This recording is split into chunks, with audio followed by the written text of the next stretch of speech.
যে শেখ হাসিনা তার পিতাকে শেখ মুজিবুর রহমানকে একজন দেবতা হিসেবে আমাদের সামনে তুলে ধরার চেষ্টা করেছিল। দেবতার মাধ্যমে একটা অলিখিত রাজতন্ত্র কায়েম করবার চেষ্টা করেছিল। প্রধানমন্ত্রী তিনিও জুলাই বিপ্লবের ফসল। তিনিও দেশের প্রধানমন্ত্রী হতে পারতেন না যদি জুলাই বিপ্লবে আমাদের তরুণরা এভাবে জীবন না। আমি আসলে এই গণভোটকে আইনগত কিংবা সাংবিধানিক তর্ক হিসাবে দেখতে চাই না। আমি এই গণভোট এবং জুলাই সনদকে জুলাই বিপ্লবের স্পিরিটে সবসময় দেখে এসেছি।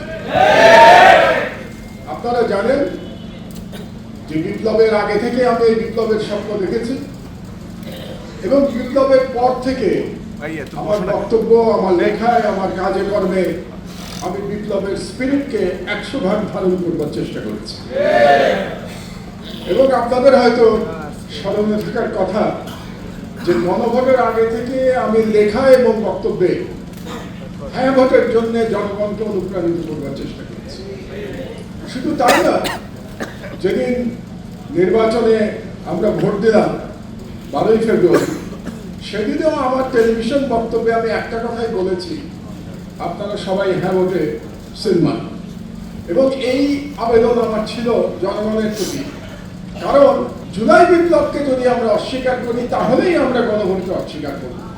এটা আমাদের মনে রাখতে হবে। কাজে যারা আজকে গণভোটকে দুর্বল করবার চেষ্টা করছেন, কিংবা গণভোটের আইনি তর্ক তুলছেন, তারা আসলে কতটা জুলাই বিপ্লবকে ধারণ করেন সেটা নিয়ে আমার সন্দেহ। কাজেই আমি বলবো যে জুলাই বিপ্লবকে ধারণ করলে গণভোটকে আমাদের বিনা বাক্যবে এবং বিনা তর্কে আমাদের মেনে নিতে হবে যে এটাই জনগণের অধিকার। এবং জনগণ 70% ভোট দিয়ে সেই অভিপ্রায় আমাদেরকে জানিয়ে দিয়েছে।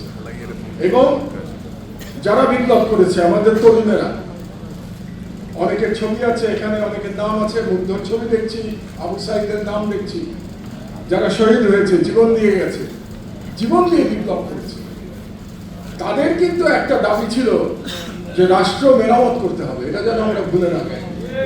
এবং রাষ্ট্র মেরামত যদি করতে হয় তাহলে অবশ্যই আমাদেরকে সংস্কার করতে হবে।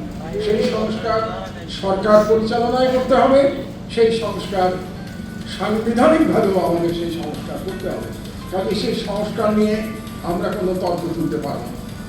এবং আমাদের যে উপরে যে ফ্যাসিবাদ 16 বছর আমাদের ঘাড়ে চেপে বসেছিল, সেই ফ্যাসিবাদের দুটো চরিত্র ছিল। একটা তো ফ্যাসিস্ট চরিত্র ছিল, আর একটা চরিত্র ছিল এক ধরনের রাজতন্ত্র চাপিয়ে দেয়া রাষ্ট্রের উপর। আপনাদের নিশ্চয়ই মনে আছে যে শেখ হাসিনা তার পিতাকে শেখ মুজিবুর রহমানকে একজন দেবতা হিসেবে আমাদের সামনে তুলে ধরার চেষ্টা করেছিল।